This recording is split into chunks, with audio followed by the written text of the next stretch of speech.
Merhaba sevgili izleyiciler, kanalıma hoş geldiniz.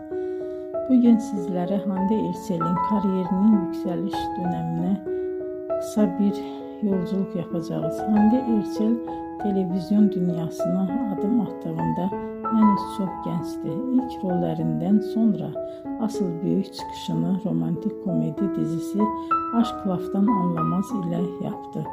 Bu dizide Hayat Uzun karakterini canlandırdı ve performansı büyük ilgi gördü. Dizi yalnızca Türkiye'de değil, dünyanın birçok ülkesinde yayımlandı ve milyonlarca kişi tarafından izlendi. Böylece Hande Erçel uluslararası bir hayran kitlesine sahip oldu.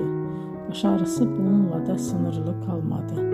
Daha sonra farklı projelerde yer alarak oyunculuk yeteneğini, farklı yönlerini göstermeye devam etti. Bugün Hande Erçel Türkiye'nin en popüler oyuncularından biri olarak kabul ediliyor. Videoyu izlediğiniz için teşekkür ederim. Bir sonraki hikayede tekrar görüşmek üzere.